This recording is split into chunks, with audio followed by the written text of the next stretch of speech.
Hi, students, let's get started with the subject Science, Chapter 2.is Matter Around US Pure. How do we judge whether milk, ghee, butter, salt, spices, mineral water or juice that we buy from the market are pure?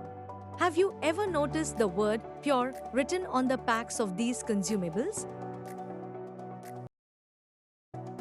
For a common person, pure means having no adulteration. But for a scientist, all these things are actually mixtures of different substances and hence not pure.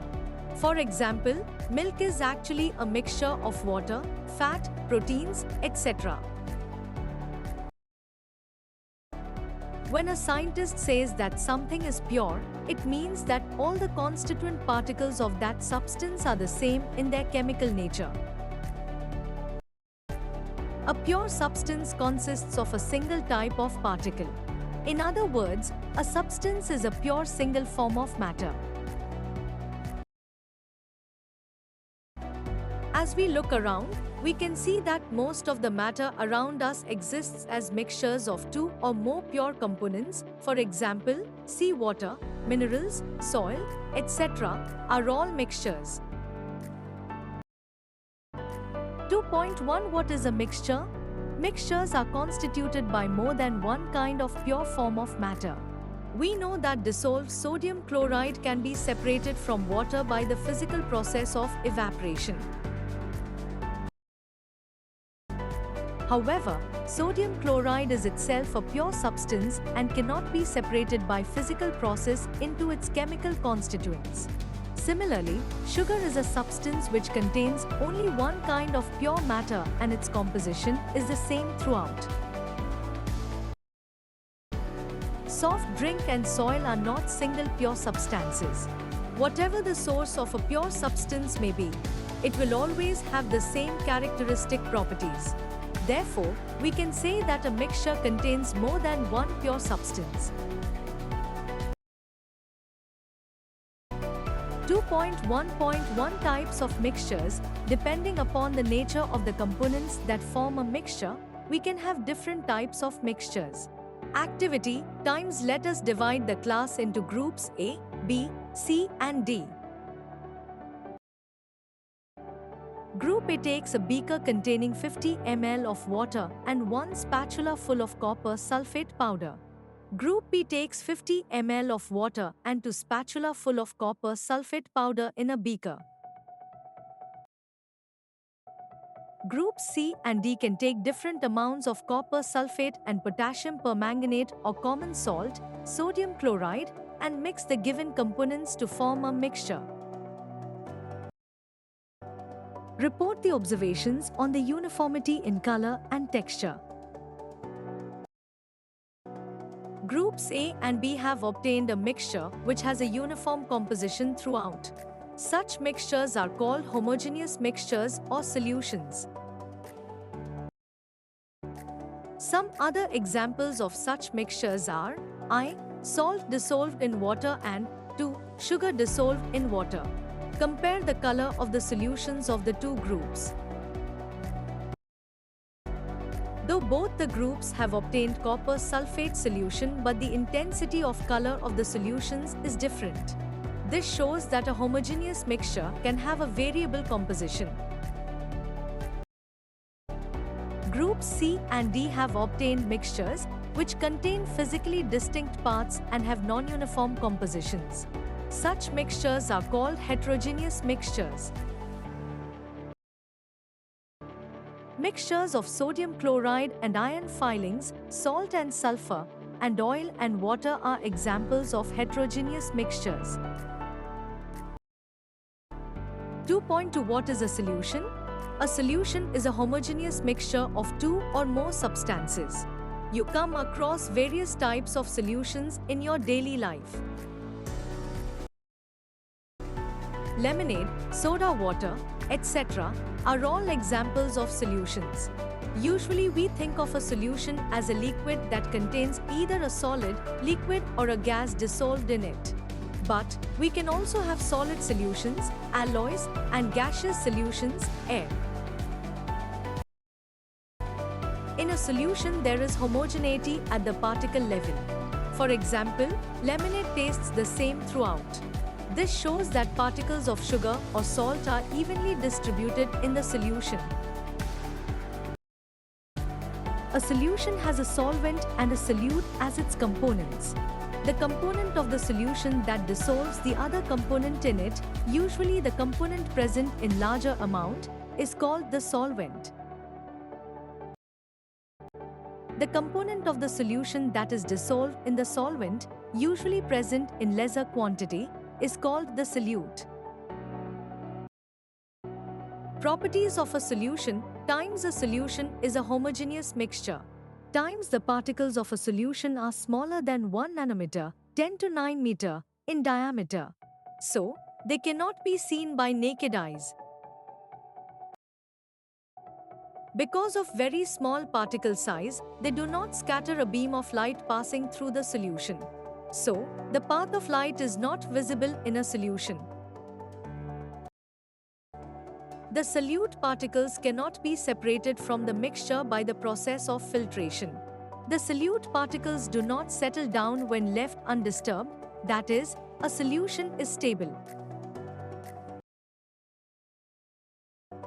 2.2.1 Concentration of a solution. In activity 2.2, we observed that groups A and B obtained different shades of solutions. So, we understand that in a solution the relative proportion of the solute and solvent can be varied. Depending upon the amount of solute present in a solution, it can be called dilute, concentrated or saturated solution. Dilute and concentrated are comparative terms. In activity 2.2, the solution obtained by group A is dilute as compared to that obtained by group B. Activity 2.3, times take approximately 50 ml of water each in 2 separate beakers.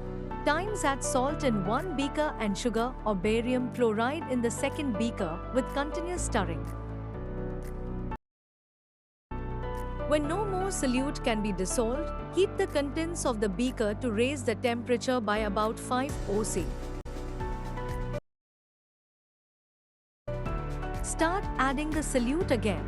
Is the amount of salt and sugar or barium chloride that can be dissolved in water at a given temperature the same?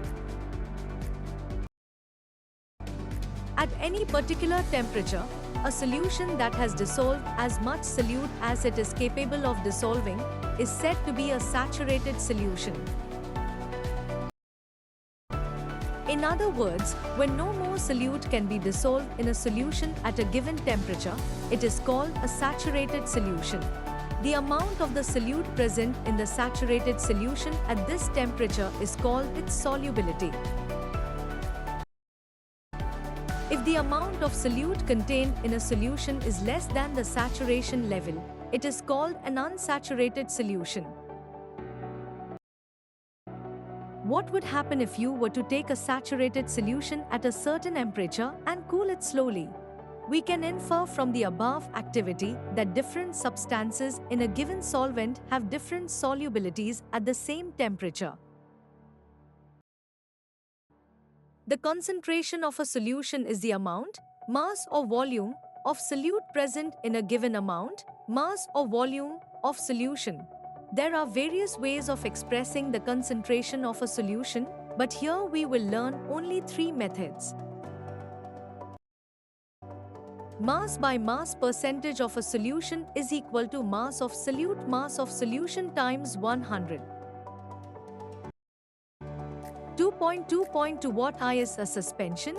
Non-homogeneous systems, like those obtained by Group C in Activity 2.2, in which solids are dispersed in liquids, are called suspensions.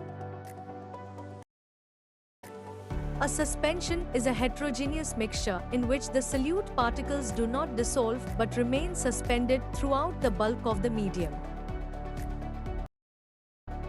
Particles of a suspension are visible to the naked eye. Properties of a suspension times suspension is a heterogeneous mixture times the particles of a suspension can be seen by the naked eye. The particles of a suspension scatter a beam of light passing through it and make its path visible. The solute particles settle down when a suspension is left undisturbed, that is, a suspension is unstable. They can be separated from the mixture by the process of filtration.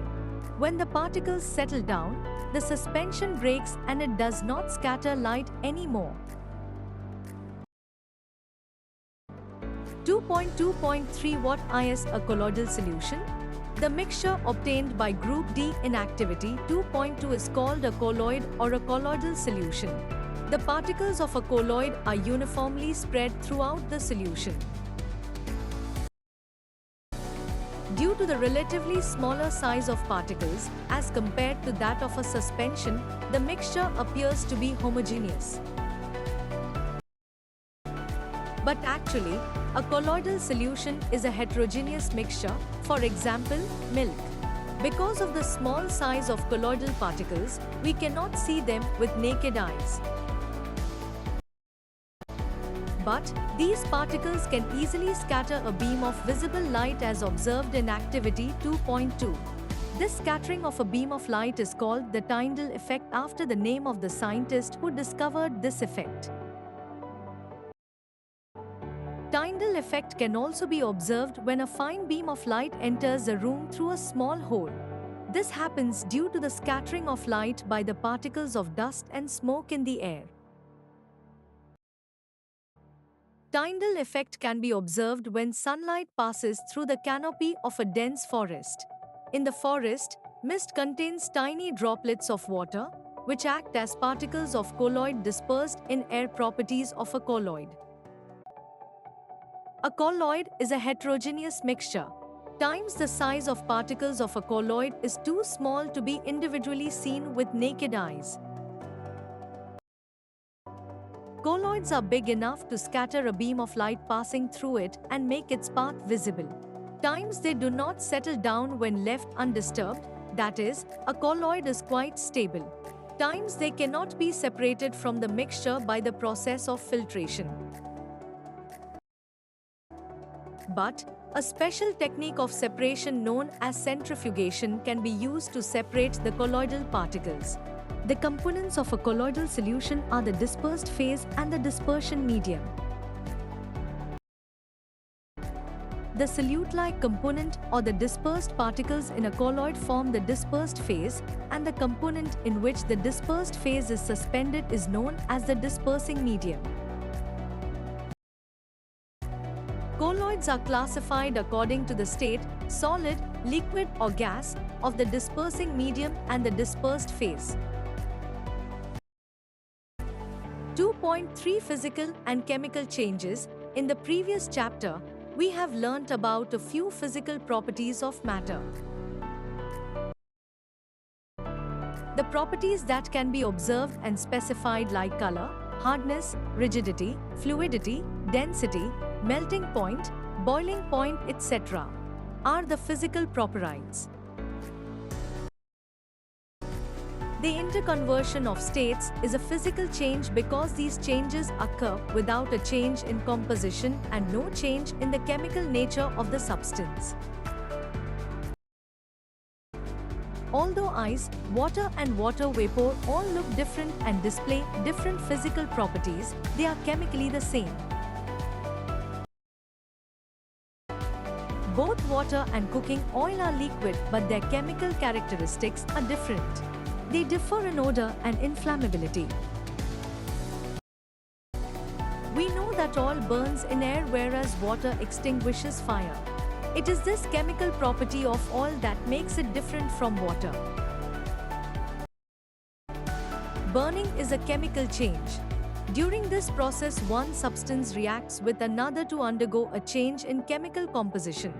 Chemical change brings change in the chemical properties of matter and we get new substances. A chemical change is also called a chemical reaction.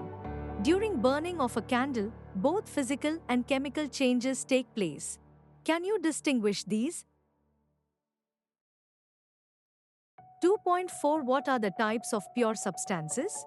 On the basis of their chemical composition, substances can be classified either as elements or compounds. 2.4.1 Elements. Robert Boyle was the first scientist to use the term element in 1661. Antoine Laurent Lavoisier, 1743 to 94, a French chemist, was the first to establish an experimentally useful definition of an element. He defined an element as a basic form of matter that cannot be broken down into simpler substances by chemical reactions. Elements can be normally divided into metals, nonmetals, and metalloids. Metals usually show some or all of the following properties. Times they have a luster, shine. Times they have silvery gray or golden yellow color. Times they conduct heat and electricity. They are ductile, can be drawn into wires. Times they are malleable, can be hammered into thin sheets. They are sonorous, make a ringing sound when hit. Examples of metals are gold, silver, copper, iron, sodium, potassium, etc. Mercury is the only metal that is liquid at room temperature.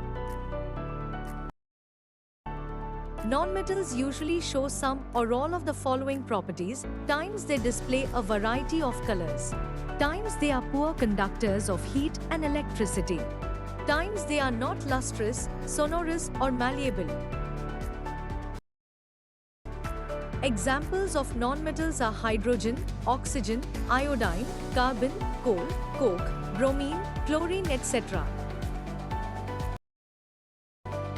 Some elements have intermediate properties between those of metals and nonmetals. They are called metalloids.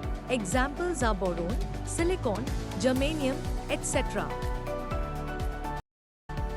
2.4.2 Compounds. A compound is a substance composed of two or more elements chemically combined with one another in a fixed proportion. What do we get when two or more elements are combined?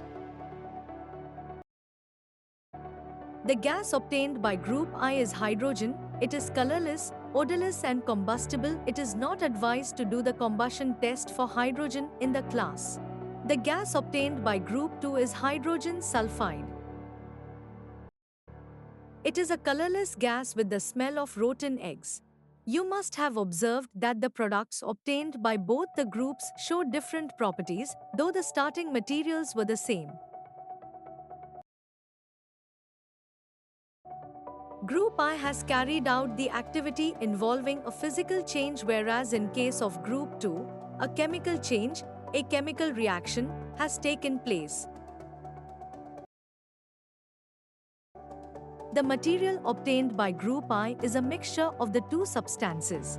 The substances given are the elements, iron and sulfur. Times the properties of the mixture are the same as that of its constituents. Thanks for watching.